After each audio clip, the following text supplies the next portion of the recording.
자, 우리 함께 말씀을 보겠습니다. 고린도전서 5장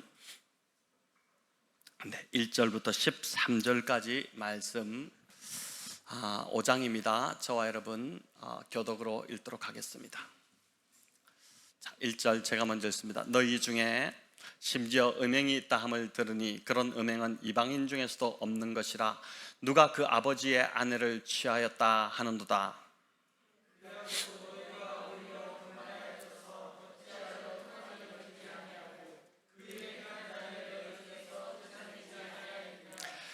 내가 실로 몸으로는 떠나 있으나 영으로는 함께 있어서 거기 있는 것 같이 이런 일 행한 자를 이미 판단하였노라.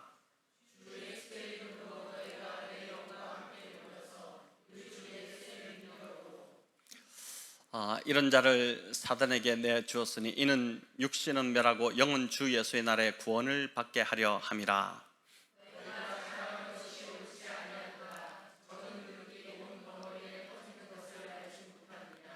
너희는 누룩 없는 자인데 새 덩어리가 되기 위하여 묵은 누룩을 내버리라. 우리의 유월절 양 곧 그리스도께서 희생되셨느니라.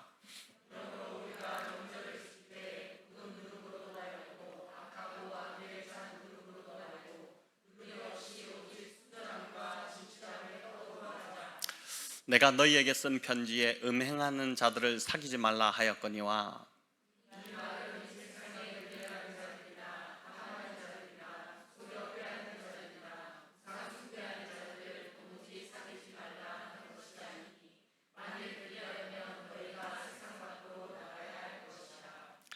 이제 내가 너희에게 쓴 것은 만일 어떤 형제라 일컫는 자가 음행하거나 탐욕을 부리거나 우상숭배를 하거나 모욕하거나 술 취하거나 속여 빼앗거든 사귀지도 말고 그런 자와는 함께 먹지도 말라 함이라.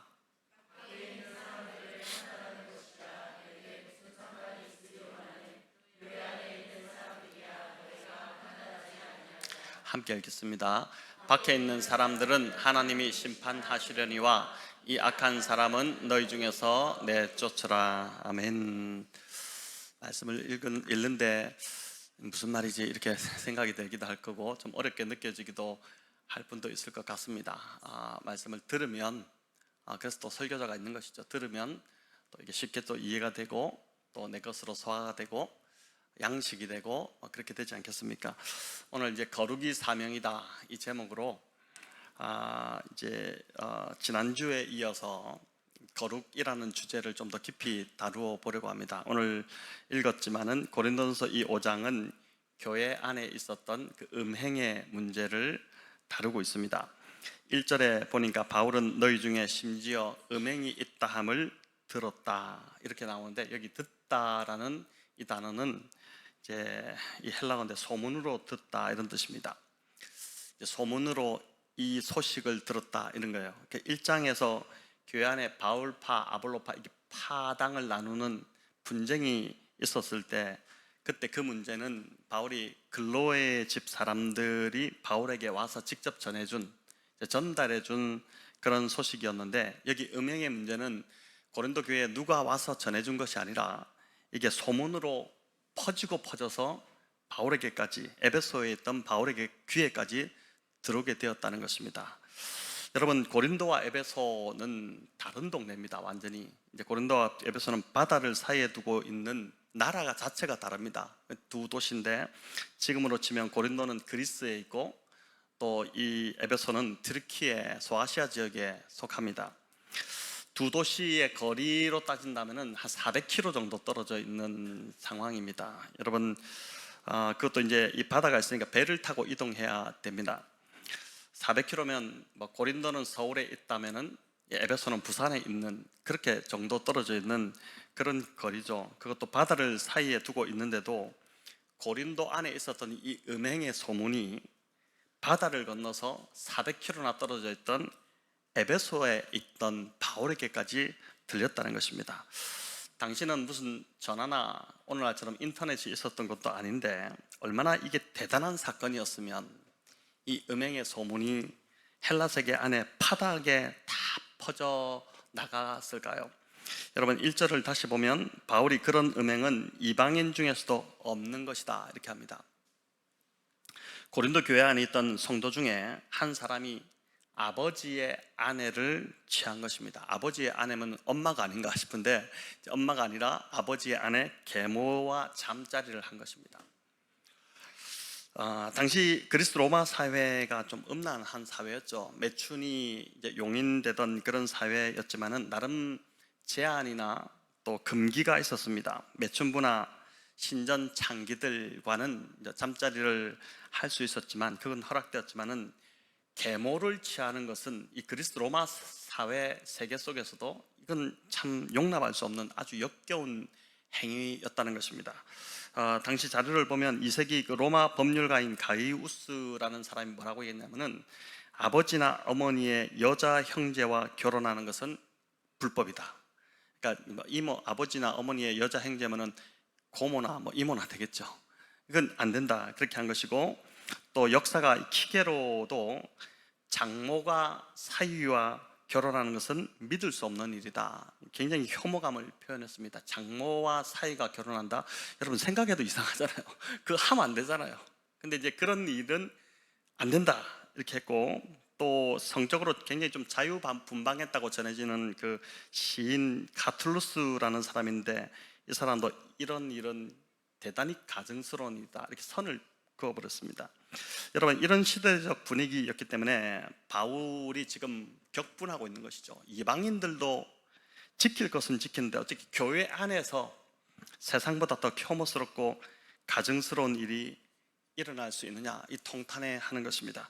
더 문제는 뭐냐면은 이런 일이 일어났었음에도 불구하고 고린도 교회가 이 문제를 대하는 태도였습니다. 이 문제를 그냥 방관해 버린 것입니다.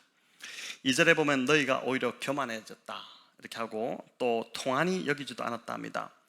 세상 사람들도 다 깜짝 놀랄 일인데, 지금 고린도, 그리스 땅 고린도에서 일어난 일이 터키 그 소아시아 지역의 에베소까지 이 소식이 전해질 정도로 세상이 다 깜짝 놀랄 끔찍한 일인데도 고린도 교회, 정작 당사자인 이 고린도 교회는 이를 통탄하게 여기기보다 아주 작은 일로 생각했다는 거예요. 그냥 놔두면 해결되겠지, 괜히 건드려서 문제 만들 거 뭐 있나, 이렇게 본 것입니다. 여러분, 이 일을 작게 여겼다는 것 자체가 고린도 교회가 얼마나 무지하고 또 교만했다는 그 증거라고 할 수 있는 것이죠. 고린도전서 전체 문맥을 볼 때 이들은 자기들이 대단한 그 신령한 교회인 줄로 착각하고 있었습니다. 다른 교회에 비해서 은사가 아주 풍성하게 부어졌고, 또 목회자도 대단했죠. 바울도 있었고 아볼로도 있었고, 바울이 또 다른 교회보다 특별하게 이 고린도 교회에 오래 머물렀잖아요. 그렇게 세웠기 때문에 우리는 다른 교회와 다르다, 굉장히 그런 자부심이 있었던 것입니다. 바울이 위대한 것이고 아볼로가 위대한 것이지 그 안에 그 성도들이 뭐가 그 위대하겠습니까? 세운 자들 안에서 함께 은혜를 누리고 있다는 것은 감사한 일인데, 오히려 그 자부심이 대단했다는 것이죠. 바울이 무려 이제 고린도에 1년 6개월을 여기서 보냅니다. 그러니까 에베소 교회에 가장 오래 있었고 한 2년 넘게 이렇게 있었고, 고린도 교회에 1년 6개월을 머물면서 교회를 세웠는데, 이렇게 한 이유는 고린도 성도들이 대단했기 때문이 아닙니다.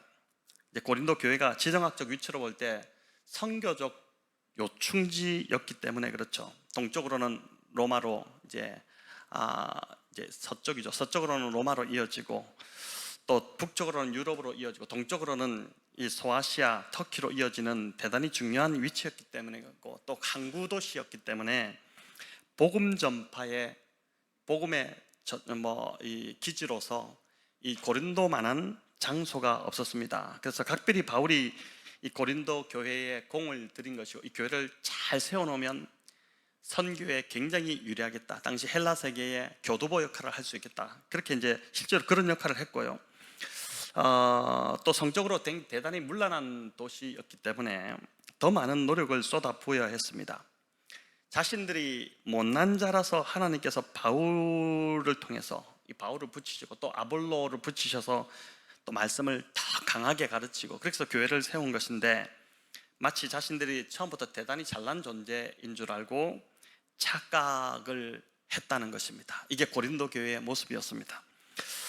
이들은 바울과 아볼로를 통해 말씀을 제대로 배웠고, 또 유난히 은사가 많이 부어져서 지금 교회마다 그런 교회가 있죠. 지금도 그 교회는 은사가 참 많이 부어져 있는 그런 교회들이 있는데, 이제 이 고린도 교회가 그랬는데, 그렇기 때문에 아주 신령한, 겉으로 보기에는 신령해 보였죠.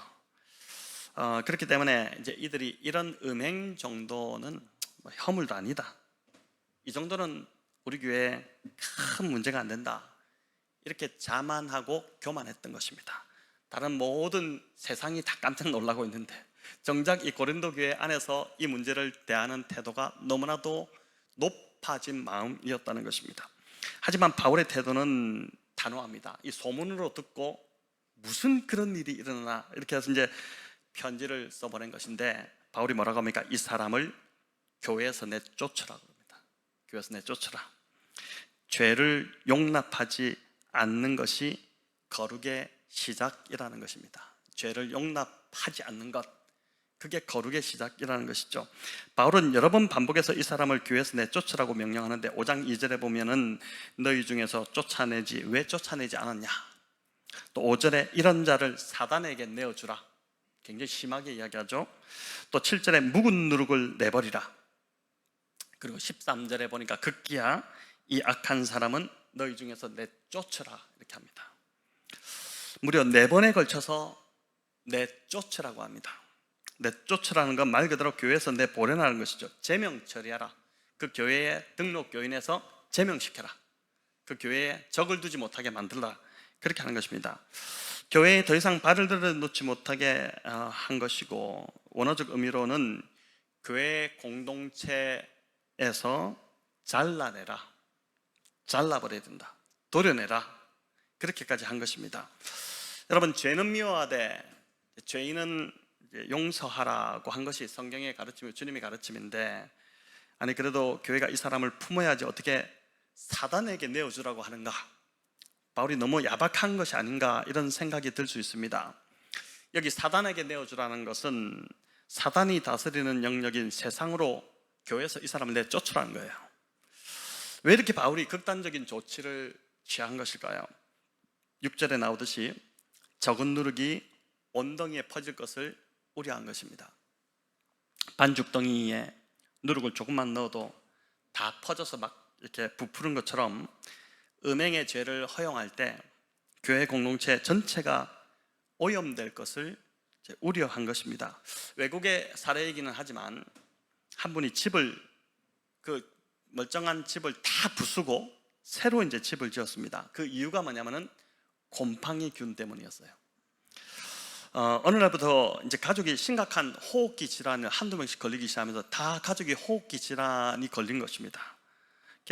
병원에 가니까 이게 곰팡이균인데, 그래서 원인을 살펴보니까 집안에 퍼진 그 검은 곰팡이였었죠. 저도 이전에 강도사 때인가 혼자 살 때 반지하 되는 데서 원룸에서 이렇게 혼자, 결혼하기 전에 참 약간 불쌍하게 혼자 이렇게 살았던 적이 있는데, 그때 이제 이사를 하면서 이렇게 보니까 그 정영구 목사님이 사셨던 그 4층 집에 제가 반지하 1층에 살았는데, 이사를 하면서 이렇게 보니까 책장을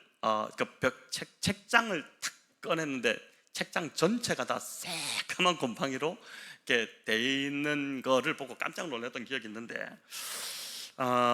여러분, 이분도 보니까 이제 이 곰팡이 작업을 즉각적으로 시작을 했는데, 너무 많이 퍼졌다 보니까 이 대청소로 또 제거 작업으로 해결될 상황이 아니었습니다. 그래서 이분이 극단적 조치를 내렸는데 집을 다 허물고 새로 짓는 것이었어요.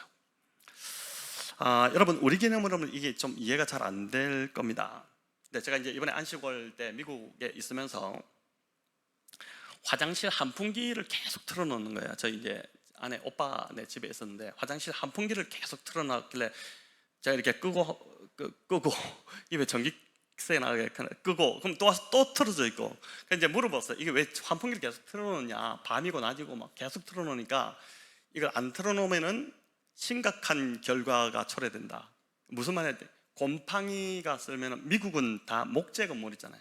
대부분 다 나무로 짓기 때문에 이 곰팡이가 한번 퍼지기 시작하면 걷잡을 수 없기 때문에 그 환풍 시스템을 이제 잘 만들어 놓았다는 것이죠. 여러분, 이제 이게 지금 그 누룩에 대한 이야기를 바울이 좀 이렇게 하고 있는 것인데 11절에 보면은 음행을 넘어서 다른 죄들까지 언급을 합니다. 우리 11절 같이 한번 읽어볼까요? 이제 내가 너희에게 쓴 것은 만일 어떤 형제라 일컫는 자가 음행하거나 탐욕을 부리거나 우상숭배를 하거나 모욕하거나 술 취하거나 속여 빼앗거든 사귀지도 말고 그런 자와는 함께 먹지도 말라 함이라. 아멘. 여기 보면 형제라는 표현이 나오죠. 12절에 나오듯이 교회 안에 있는 사람들을 말합니다. 형제는 성도라고 하는 자들입니다. 12절에서 바울은 밖에 있는 자들과 교회 안에 있는 자들을 정확하게 구분을 하죠. 밖에 있는 사람들, 세상 사람들은 하나님이 심판하실 것이기 때문에 바울 자신이 관여할 바가 아니다. 그건 내가 관여할 바가 아니고 하나님이 하실 것이다. 하지만 교회 안에 있는 성도는 절대 방관해서는 안 된다. 그렇게 하는 것입니다. 교회 공동체에 사활이 걸려 있기 때문에 그런 것이죠. 우리 12절, 13절 세 번역으로 다시 한번 읽어볼까요? 밖에 있는 사람들을 심판하는 것이 나에게 무슨 상관이 있습니까? 여러분이 심판해야 할 사람은 안에 있는 사람들이 아니겠습니까? 밖에 있는 사람들은 하나님께서 심판하실 것입니다. 여러분은 그 악한 사람을 여러분 가운데서 내쫓으십시오. 교회 안에 있는 이 사람에 대해서는 너희들이 방관하면 안 된다.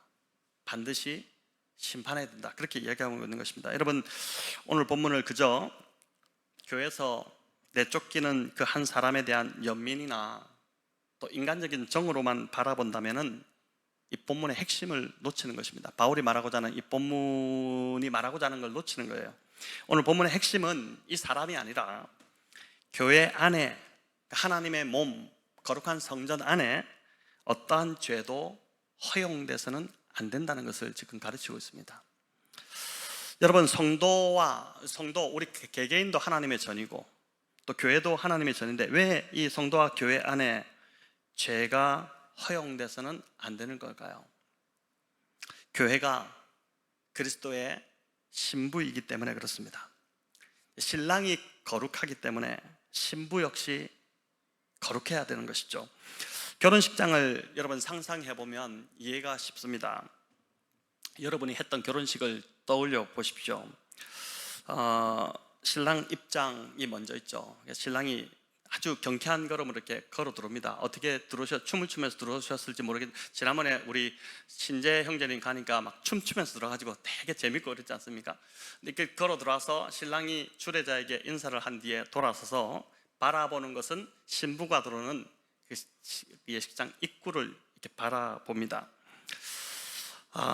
이제 세상에서 가장 아름답고 사랑스러운 그 신부가 신랑에게로 걸어 나올 것입니다. 드디어 음악이 흘러나오면서 신부 입장이 되는데 그 화려하게 단장된 꽃길로 신부가 들어오기 시작했습니다.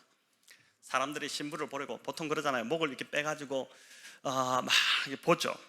목을 길게 빼서 쳐다봅니다. 그런데 뭔가 신부가 가까이 올수록 일이 단단히 잘못되었다는 것을 느끼기 시작했습니다. 신부가 가까이 올수록 사람들이 놀라기 시작합니다. 신랑도 이렇게 보다가 사람들의 웅성거리는 소리를 듣다가 신랑이 자기의 눈을 의심하기 시작했습니다. 신부가 가까이 왔는데 보니까 신부의 머리가 마구 헝클어져 있고 방금 자다 일어난 사람처럼 그 얼굴이고 화장도 하나도 하지 않았습니다. 그런데 보니까 드레스도 엉망입니다. 서랍에 처박아 놓은 것, 몇 개월을 처박아 놓은 것 같은 드레스가 다 구겨져 있고 그 흰백색 드레스가 온통 지독한 얼룩으로 뒤덮여 있습니다. 이게 꿈인가? 이게 꿈일 거야? 그렇게 이제 하는데 꿈이 아니라 현실이죠. 여러분, 만약에 이 일이 일어났다면 그 장소에서 누가 가장 마음이 아플까요? 누가 가장 슬픈 눈빛을 띌까요? 신랑입니다. 그죠? 신랑. 그리스도의 그 신부인 교회가 죄로 오염될 때 가장 슬퍼하시는 분이 바로 신랑 대신 예수 그리스도라는 겁니다. 여러분, 성경에서 하나님은 죄의 심각성을 말씀하실 때 주로 부부간의 그 성적인 죄로 예를 많이 드셨습니다. 간음, 행음, 음란 뭐 이런 단어들이 참 많이 나왔죠. 이스라엘 백성들이 죄를 짓는 것을 그분의 신부가 부정을 저지르는 것으로 그렇게 표현하셨습니다. 여러분, 호세아서, 예레미야서 다 그런 이야기잖아요. 우리가 죄를 지을 때 하나님의 마음이 어떠하실지를 쉽게 알 수 있는 방법이 있습니다. 뭐냐면은 가정을 해보는 것입니다. 상상을 해보는 거예요. 내 남편이 채팅을 막 어떤 여자하고 하더니 나중에 보니까 그 여자하고 만나서 열정적으로 껴안는 모습을 내가 보게 됐다. 또 아버지가 35년간 함께 결혼 생활했던 그 어머니를 버리고 직장 동료와 잠자리를 하는 모습을 내가 보게 됐다. 또 딸을 사랑했다고 하던 딸을 사랑한 이 그 사위가 출장을 가서 몰래 매춘부를 만나서 정말 그 잠자리를 같이 했다. 여러분, 이랬다면 어떤 마음이 드실까요? 그 사실을 알게 되었을 때 느낄 충격, 배신감, 고통, 분노, 여러분, 이런 감정이 바로 저와 여러분이 죄를 지었을 때 하나님께서 느끼시는 동일한 감정이라는 것입니다. 죄라는 것은 우리가 이제 표적을 하마르티아 그래가지고 표적을 비껴나갔다 뭐 이런 게 죄의 뜻이라고 하지만 이 죄는 하나님을 거역하는 영적 간음, 여러분, 이게 죄입니다. 죄를 쉽게 말한다면 하나님을 거역하는 영적인 간음, 그러니까 이런 비유를 주님이 계속 사용하신 것이죠. 외도하는 이 남성이 내가 관계를 정리했어, 여보 나를 믿어줘, 이렇게 하면서 아내에게 다짐하고 그렇게 했음에도 한 달에 몇 번씩 여자와 계속 만나 불륜을 저지른다면 더 이상 살 수 없겠죠. 우리가 죄와 계속해서 잠자리를 하면서도 하나님과의 관계에 헌신되어 있다고 주장하고 있다는 것입니다. 하나님, 나 주님을 섬기고 사랑하고 이렇게 하는데 이 죄를 계속 짓고 있는 것, 그는 죄와 잠자리를 하면서 하나님과의 관계에 헌신되었다고 주장하는 것과 같다는 것이죠. 여러분, 그건 하나님을 기만하는 것이고 하나님의 마음을 찢어놓는 것이 됩니다. 예레미야서, 호세아서 등 이 구약의 서신서들은 죄를 지은 이스라엘을 행음하고 간음한 여인으로 계속 표현을 합니다. 우리가 죄를 지을 때마다 하나님이 이런 깊은 상처와 배신감을 경험하신다는 것입니다. 오늘 본문 2절에서 바울은 어찌하여 통한이 여기지 않느냐 이렇게 책망하는데, 교회 안에 거룩함이 무너지고 있는 이 상황을 보면서도 어찌 슬퍼하지 않느냐, 그렇게 그 히히닥거리고 웃고 있을 때냐, 지금 그럴 때가 아니다. 교회 안에 지금 너무나도 무너지고 있는 이 상황인데, 고린도 교회가 그런 상황인데 어떻게 너희가 지금 슬퍼하지 않느냐, 그 이야기를 합니다. 만약 여러분 교회 화장실 이 배관에 문제가 생겨서 하수가 흘러 넘치고 있다고 생각해 보십시오. 화장실 변기가 지금 역류해서 오물들이 복도로 막 흘러나오고 있고, 그것이 지금 이 문 밑을 통과해 가지고 여러분 본당으로 막 이렇게 채워지기 시작한다면은 어떻게 될까요? 당장 조치를 취하지 않겠습니까? 악취나 위생 때문에 예배를 여기 드릴 수 없기 때문에 예배 장소를 막 알아보기 시작할 것이고, 또 성도님들이 나서서 이 문제를 막 해결하려고 할 것입니다. 그런데 고린도 교회 안에는 이런 죄의 하수가 이렇게 교회 안으로 흘러들어와서 넘치고 있는데도 방관하고 있었다는 거예요. 바울이 계속 지금 그 이야기를 하고 있는 것입니다. 여러분, 오늘날 교회도 이와 같을 수 있지 않겠습니까? 간음, 음란, 포르노, 불륜, 이런 더러운 오물들이 성도들 삶에 흘러들어와 있음에도 그걸 크게 심각하게 생각하지 않는 것입니다. 특히 이게 들키지 않았다 이러면 더 그냥 뭐 그럴 수도 있지, 세상 사람들 다 그렇게 생각하는, 다 하는 짓인데, 이렇게 하면서 성도라는 이름을 가진 자가 그냥 심각하게 생각하지 않는다는 것입니다. 여러분, 이보다 좀 더 맑은 하수는 하수인데, 오물물인데 좀 더 맑은 하수가 있는데 그 뭐냐면은 예를 들자면은 과소비, 탐식, 뒷담화, 탐욕, 질투, 시기, 원망, 교만, 비판적 태도, 험담, 자기중심적 태도, 이런 더러운 물이 교회 안에 계속 흐르고 있다는 거예요. 그런데 그 죄를 크게 문제로 생각하지 않는 것이 오늘날 교회의 가장 큰 문제다. 그 진단을 바울이 지금 고린도 교회를 통해서 오늘 이 땅의 교회들에게, 또 우리 교회에게 내려주고 있는 것이죠. 고린도 교회가 음행한 자를 크게 문제 삼지 않았던 것처럼 우리 역시 이런 문제들을 크게 문제로 여기고 살아가고 있지 않다는 것입니다. 여러분, 오늘날 교회와 성도가 거룩함을 진지하게 받아들이고 있지 않다는 증거이죠.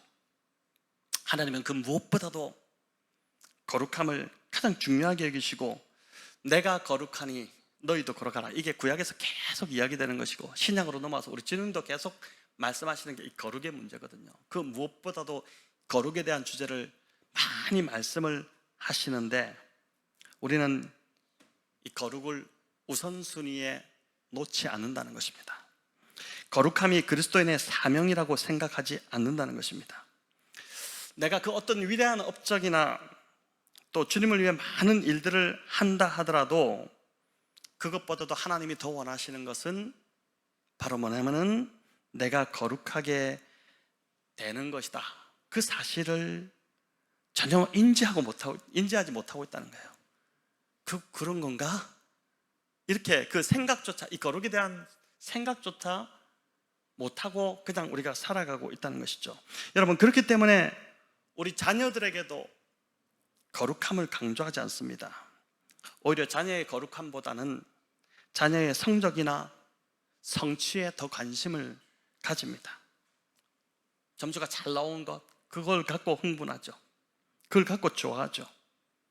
자녀의 그 거룩함을 우리가 염려해야 되는데 그건 관심 밖에 나와 있는 그런 모습입니다. 하지만 여러분, 제가 말씀을 준비하면서 욥이 떠올랐는데 욥은 그렇게 하지 않았습니다. 욥기 우리 1장 4절 5절을 한번 같이 읽어볼까요? 그의 아들들이 자기 생일에 각각 자기의 집에서 잔치를 베풀고 그의 누이 3명도 청하여 함께 먹고 마시더라. 그들이 차례대로 잔치를 끝내면 욥이 그들을 불러다가 성결하게 하되 아침에 일어나서 그들의 명수대로 번제를 드렸으니 이는 욥이 말하기를 혹시 내 아들들이 죄를 범하여 마음으로 하나님을 욕되게 하였을까 함이라. 욥의 행위가 항상 이러하였더라. 여러분, 아버지가 죄에 대해서 이렇게 철두철미했으니 이 아들들도 당연히 거룩하기를 힘쓰고 닮아갔지 않았겠습니까?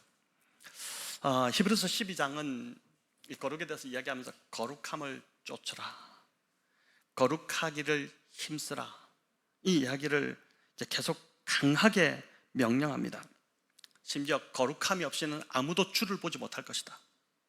너희가 이 땅에서 거룩하지 않고서는 아무도 주를 보지 못할 것이다. 이렇게까지 이야기를 합니다. 여러분, 우리가 새로운 피조물이 되었다고 해서 자연스럽게 죄를 짓지 않게 되는 것이 아니라는 것이죠.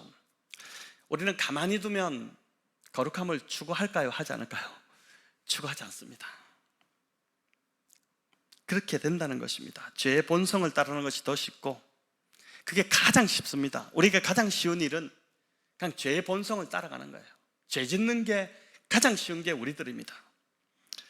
그래서 거룩을 쫓으라, 거룩하게 살기를 힘쓰라, 그 강조를 계속하는 것입니다. 여러분, 이를 이제 신학적 용어로 말한다면은 성화라고 하죠. 성화.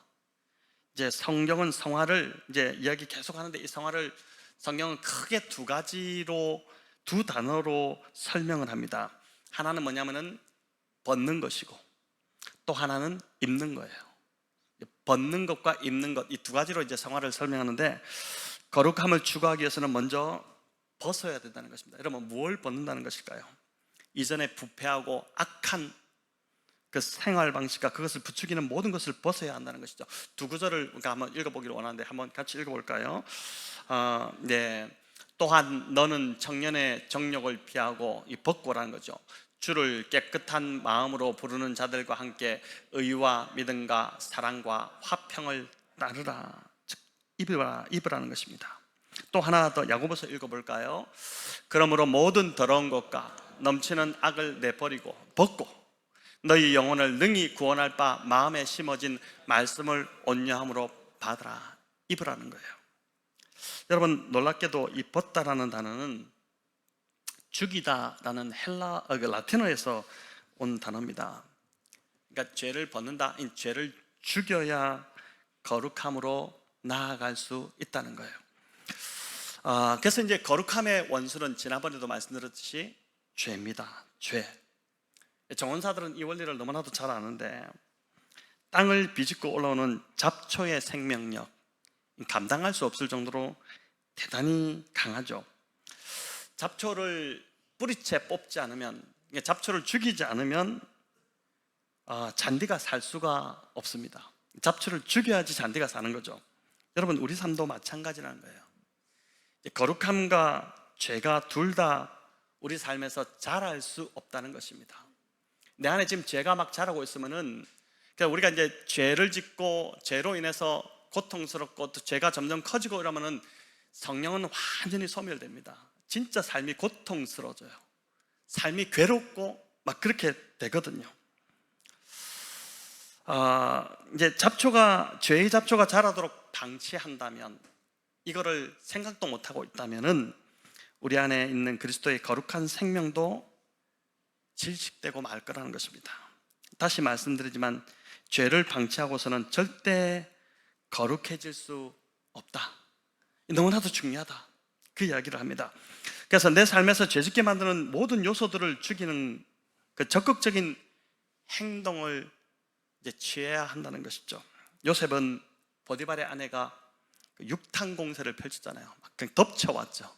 그럴 때 이제 적극적으로 도망을 치지 않습니까? 그 자리에 있다가는 유혹을 이길 수 없을 것 같으니까 급히 그냥 피한 것입니다. 죄를 죽이는 이 연습, 참 정말 중요한, 이게 우리 기독교의 하나의 경건의 훈련이라고 할 수 있는데, 이 죄를 죽이는 연습은 사람마다 다 다를 수 있습니다. 뭐 여러 가지가 있겠지만은 그 중에 특별히 이제 오늘 어떤 분은 술과 씨름할 수 있겠죠. 술이 거룩함을 죽인다. 이 술이 보니까 내가 느끼기에도 나의 지금 거룩함을 죽이고 있는 것 같다, 그렇게 느껴진다면은 먼저 집에서 술을 치워야 합니다. 또 술집 근처에는 가지 말아야 되고, 마트 가더라도 술 코너는 아예 가지도 말아야 되고, 술을 마시는 사람들과 어울리지 말아야 하는 것이죠. 술을 마실 수밖에 없는 자리, 상황들이 왜 없겠습니까? 그런데 요셉처럼 아주 용의주도하게 과감하게 그 자리를 잘라내야 한다는 것입니다. 바울은 고린도서 6장에서도 분명히 밝히고 있지 않습니까? 저와 여러분의 몸은 하나님이 어떻게 해요? 값으로 사신받았다. 값으로 산 몸이다. 그렇기 때문에 내 겁니까? 하나님 겁니까? 하나님 거잖아요. 내 것이 아닙니다. 하나님의 것이고 하나님의 성전입니다. 그래서 몸은 내 육체의 욕구, 내 입이 원하는 것, 내 기호, 그걸 채우기 위해서 있는 것이 아니라, 이제 내 몸은 뭐라고요? 하나님께 영광을 돌리기 위해서 내 몸이 있다는 것입니다. 여러분, 이렇게 들으니까 교회 못 다니겠다, 예수 믿는 게 소망이 없다, 이런 생각이 드시나요? 그 지금 잘못되어 있다는 증거죠. 지금 이제 변화해야 된다는 증거잖아요. 사실 주님께 내 몸을 드리는 것이 굉장히 기쁘고, 여기서 기쁨이 느껴지고, 그게 이제 변화되고 있는 증거죠. 정확하게 변화되고 있는 증거죠. 근데 여전히 이것도 못 먹고 저것도 못 먹고 이제 이래 되면은 아직까지 좀 더 이제 가야 된다는 겁니다. 어떤 분은 컴퓨터 게임이 거룩함을 방해하는 죄일 수 있습니다. 남자분들 중에 의외로 제가 보니까 많은 것 같아요. 컴퓨터 게임에 빠져 있는 사람들이 그냥 머리 식히고 즐긴다고 생각할 수 있습니다. 하지만 그 선에서 끝나지 않죠. 저녁을 마무리하며 기도나 성경 읽기보다 컴퓨터 게임이 더 기다려지고, 먼저 자 이렇게 하고 이제 방에 가서 1시간, 2시간을 훌쩍 넘겨버린다. 그래서 그 다음날 새벽기도 나오는 것도 무리가 된다. 여러분, 이렇다면은 컴퓨터를 당장 치워버려야 됩니다. 더구나 배우자로부터 적당히 좀 해 이런 소리를 듣는다면 더더욱 이건 문제가 있는 것이죠. 컴퓨터 게임을 계속하면서 거룩함을 추구할 수 없다는 것입니다.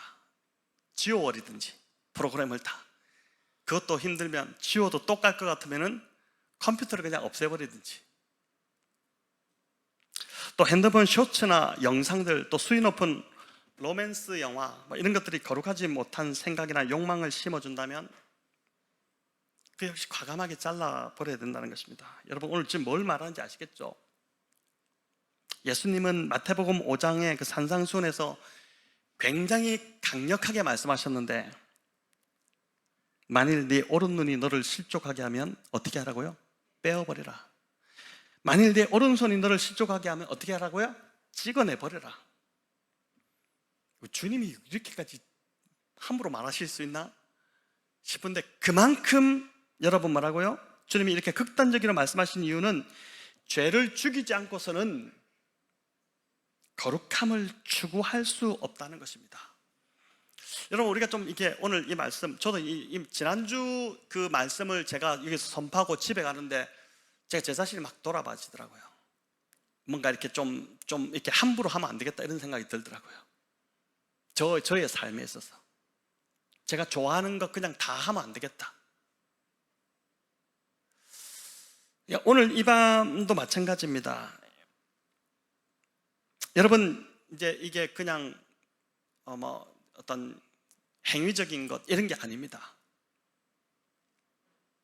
이 부분, 죄에 대한 문제를 죽이지 않고서는 이 거룩함을 추구할 수 없기 때문에, 그래서 죄에 대한 욕구를 부추기거나 죄 지을 기회와 동기를 제공하는 그 모든 것을 의식적으로 또 적극적으로 멀리하지 않으면 우리는, 왜냐하면 두 가지가 다 공존할 수 없기 때문에, 잡초가 자라나면, 죄의 잡초가 점점 자라나면 이 순식간이거든요. 그럼 잔디는 질식할 수밖에 없는 것입니다. 우리가 거룩해질 수가 없다는 것입니다. 여러분, 자, 이렇게 벗었다면 이제 새롭게 입어야 되는데, 벗은 것으로 끝나면 마치 곰팡이 핀집을 허물고 아무것도 안 짓는 것과 마찬가지죠. 입는 것은 새로 이제 집을 짓는 것입니다. 하나님은 우리가 거룩함을 입도록 도우시기 위해서 여러 은혜의 방편들을 마련하셨는데, 오늘 밤에 특별히 이제 한 3가지 정도만 말씀드리려고 하는데, 첫 번째는 뭐냐면은 하나님의 말씀입니다. 성화의 수단 중에 여러분, 말씀만큼 강력한 건 없어요. 우리가 거룩해지는 데 있어서 말씀만큼 강력한 것은 없습니다. 그래서 예수님도 이렇게 기도를 하셨습니다. 우리 같이 한번 읽어볼까요? 그들을 진리로 거룩하게 하옵소서. 아버지의 말씀은 진리이니다. 여러분, 우리를 거룩하게 하는 것, 하나님의 말씀이라는 것입니다. 다윗도 시편 119편에서 청년이 무엇으로 그 행실을 깨끗게 하리까? 이렇게 질문한 후에 뭐라고 합니까? 주의 말씀만 지킬 따름입니다. 하나님 말씀 외에는 나의 행실을 깨끗게 할 방법이 없다, 그 고백을 하고 있죠. 우리가 성경을 읽고 공부하고 암송하고 여러분 묵상해야 하는 그 이유도 하나님 말씀이 내 마음의 정원에서 잡초를 다 뽑아내기 때문이고, 죄에서 지켜주고 죄로부터 깨끗하게 하고 또 은혜 안에 자랄 수 있도록 도와주기 때문입니다. 여러분, 하나님 말씀을 꾸준히 섭취하지 않고는 어떤 신자도 죄의 유혹과 세상의 침입을 정말 견뎌낼 수가 없습니다. 그래서 이제 몇 년 전에 우리 같이 개척한 100곳에 저기 있는 한 교회 목사님이 참 진짜 제 보니까 젊은 목사님인데 너무나도 괜찮다 이렇게 생각했던 게 뭐냐면은, 우리 그 목회자들 모임에 왔는데도 와서 하는 말이 굉장히 당돌하게, 우리 말씀 읽지 않지 않습니까? 그렇게 이야기하는 거예요. 자기는 진짜 말씀을 읽고 말씀으로 하려고 한다. 지금 보니까 지금 교회가 상당히 좀 이렇게 성장해 나가는, 말씀 하나 붙들고 가니까 그런 것이죠. 더구나 성경이 아닌 더러운 읽을거리, 오락물들 뭐 이런 걸 계속 즐기면서 마음이 거룩해지고 영적으로 성장하기를 바란다, 이건 말도 안 되는 소리입니다. 그래서 말씀을 꾸준히 배울 수 있는 공동체가 있다는 것, 여러분 이것보다 더 큰 축복은 없다고 보셔야 돼요. 또 교회 공동체가 계속해서 말씀 중심이 되어 가도록, 또 말씀의 성도들이 계속해서 노출되도록, 이렇게 노출되고 저렇게 노출되고 계속 노출되도록 이제 그렇게 해야 되는 것이죠. 교회가 다른 것 좀 못해도 됩니다. 공동체 안에서 말씀이 살아있으면 됩니다. 왜냐하면 하나님의 말씀이 우리를 거룩하게 만들기 때문인 것이죠. 어젯밤에도 저녁 늦게 또 마쳤는데 우리 부부의 삶 4가정 8분이 와가지고 저와 같이 이렇게 말씀을 나누는데 그 자리가 그렇게 좋더라고요. 너무 이렇게 정말 말씀 중심으로 가정을 이루고 그 말씀을 배우는 그 모습이, 젊은 부부들이 그렇게 하는 것이 너무나도 좋고, 또 그 자리에서 그 깊은 말씀이 나눠지고 있는 그 시간이 참 좋았습니다. 여러분, 바울도 에베소 교회를 세우고 떠날 때에 그 교회 리더들이나 사람들에게 교회를 부탁하지 않았습니다. 하나님 말씀에 이 교회를 부탁합니다. 사도행전 20장 32절인데 우리 같이 한번 읽어보겠습니다. 지금 내가 에베소 성도 여러분을 주와 및 그 은혜의 말씀에 부탁하노니 그 말씀이 여러분을 능히 든든히 세우사 거룩하게 하심을 입은 모든 자 가운데 기업이 있게 하시리라. 아멘. 저와 여러분을 거룩하게 세워가는 것, 하나님 말씀을 기억하고 더욱 이 말씀을 붙드는 저와 여러분 되시기를 바랍니다. 자, 이제 두 번째는 하나님이 이제 영적 성장을 위해 은혜의 방편을 주신 두 번째는 죄의 고백입니다. 첫 번째가 말씀이고 두 번째가 이제 죄의 고백인데, 여러분 거룩한 삶을 살기 원하는 사람에게 죄 고백, 이건 정말 필수입니다. 가장 중요한 것임에도 가장 잊고 사는 것, 이게 죄 고백인 것 같아요. 저를 보더라도 죄를 짓고도 지금 죄를 지었어요. 그런데도 회개하지 않습니다. 죄를 짓고도 아무 일 없었던 것처럼 살아갑니다. 그게 우리의 무뎌진 모습인 것 같아요. 그런 상황에서는 결코 영적 성장이 일어날 수 없다는 것입니다. 우리 잠언 28장 13절인데 같이 한번 읽겠습니다. 자기의 죄를 숨기는 자는 형통하지 못하나 죄를 자복하고 버리는 자는 불쌍히 여김을 받으리라. 아멘.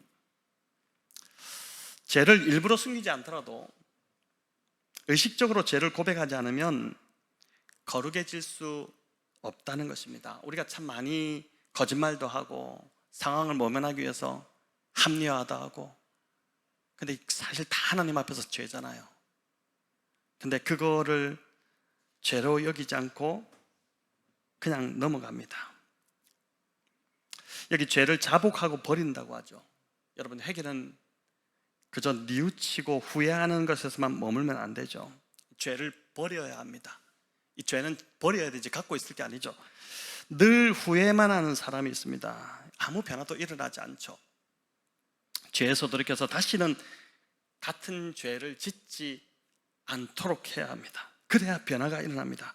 다윗은 죄를 해결하지 않은 것, 이게 얼마나 괴로운 일인지 뼈아픈 경험을 하고 시편 32편에서 이렇게 고백을 하는데 우리 같이 한번 읽어볼까요?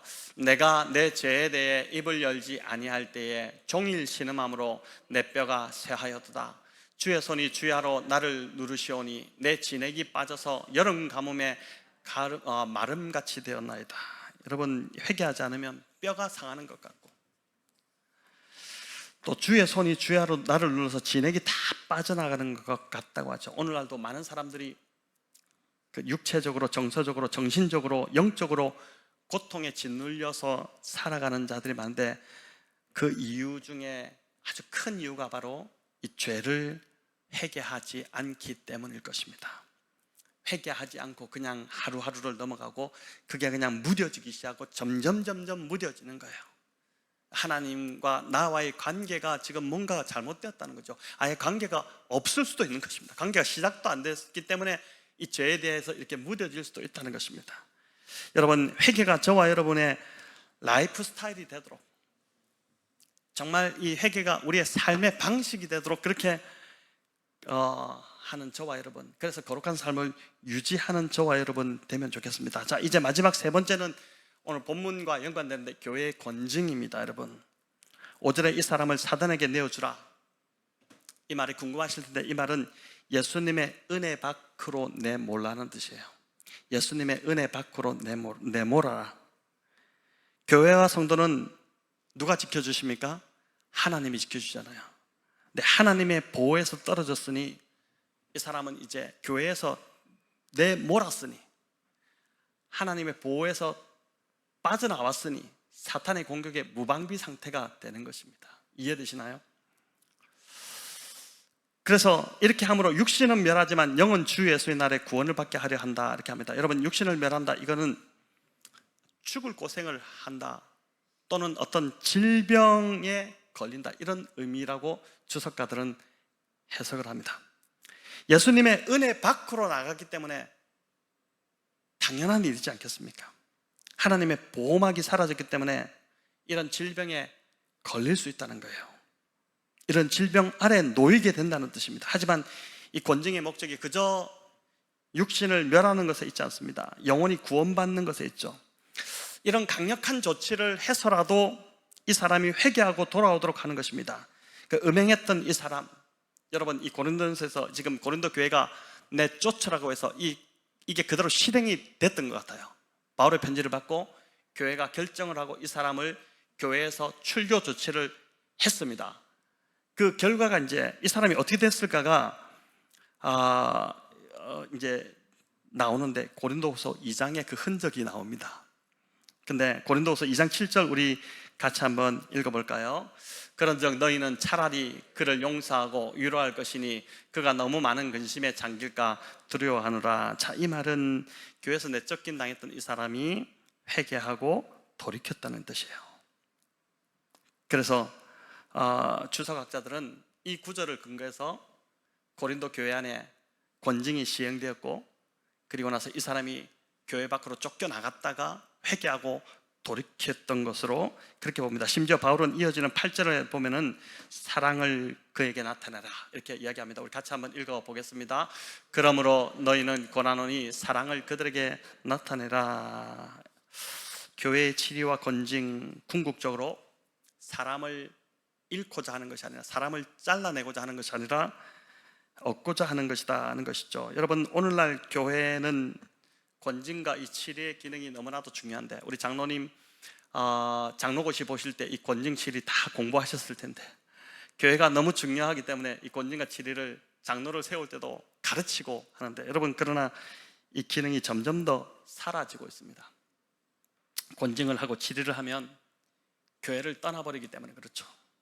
내가 이 교회 아니면 다닐 교회가 없는 줄 아나, 이러면서 이제 떠나갑니다. 이상한 교회다, 이 교회 이상한 목사다, 그러면서 이제 여기를 욕하고 이제 떠나가는 것이죠. 그런데 그렇게 옮긴다고 그 사람의 문제가 해결되느냐? 절대 해결 안 됩니다. 어디를 가나 문제를 일으킵니다. 왜냐하면 그 사람의 문제가 해결되지 않았기 때문에. 하나님이 그 사람의 문제를 해결하시기 위해서 권징이라는, 교회의 권징이라는 그 은혜의 방편을 사용하심에도 불구하고 그걸 받지 못하기 때문에 해결이 안 되는 것이죠. 자, 이제 말씀을 맺겠습니다. 오늘 참 딱딱한, 어떻게 보면 말씀이기도 한데, 지난 금요 기도의 설교와 오늘 말씀을 통해 저와 여러분, 우리 인생 목표가 좀 다시 한번 설정되기를 바랍니다. 나의 궁극적 인생 목표가 세상의 성공이나 노후 준비를 잘하는 것이 아니라 거룩한 백성이 되는 것이고, 또 내가 속한 교회가 거룩해지도록 돕는 것이 되기를 바랍니다. 회사를 잘 일구고 그 회사의 회장이 되고 또 갑부가 되고, 이게 내 인생 목표라면은 그건 좀 어려울 것 같아요. 저 같은 경우는 절대 못할 것 같습니다. 절대 못 이룰 것 같아요. 하지만 거룩해지는 게 내 목표가 된다면은, 여러분, 그건 좀 해볼만 하지 않겠습니까? 이 일은 당연히 하나님의 은혜와 성령의 도우심이 없이는 될 수가 없습니다. 그리고 무엇보다 내 안에 여러분 거룩해지려는 갈망이 일어나야 됩니다. 저는 오늘 이 밤에 이 말씀을 듣는 우리 성도님들 안에 이 거룩에 대한 열망이 일어나기를, 성령님이 그 열망을 주시기를 간절히 바랍니다. 여러분, 거룩함이 이 삶의 우선순위가 되어야 하고, 거룩함이 오늘 설교 제목처럼 나의 사명이 되어야 합니다. 하나님이 싫어하시는 모든 것을 다 버리고 싶은 그 거룩한 열망이 생겨나야 되고, 이 거룩을 옷 입기로 결단을 해야 됩니다. 여러분, 이보다 사실 신앙생활에서 이보다 더 중요한 일은 없습니다. 또 거룩함에 이르고자 힘쓸 때 저와 여러분의 삶에 큰 기쁨이, 비로소 이제 기쁨이 회복되기 시작할 것입니다. 결혼을 하고 집을 장만하고 노후를 준비하고 이런 것 다 중요하지만 저희 교회 성도님들은 거룩해지려는 것, 이게 인생 목표가 되기를 바랍니다. 여러분, 그럴 때 교회는 오늘 이 고린도 교회 같은 고통이 없이 평안과 기쁨을 유지하게 될 것입니다. 자, 이제 고린도 후서 7장 1절 말씀을 같이 읽고 마치겠습니다. 우리 한번 같이 읽어보겠습니다. 그런즉 사랑하는 자들아, 이 약속을 가진 우리는 하나님을 두려워하는 가운데서 거룩함을 온전히 이루어 육과 영의 온갖 더러운 것에서 자신을 깨끗하게 하자. 아멘. 죄악을 부추기는 모든 옛삶을 벗어버리고 거룩함을 입으시기를 바랍니다. 거룩을 향한 열망이 오늘 이 밤 저와 여러분 안에 강하게 일어나기를 우리 주님의 이름으로 축원합니다.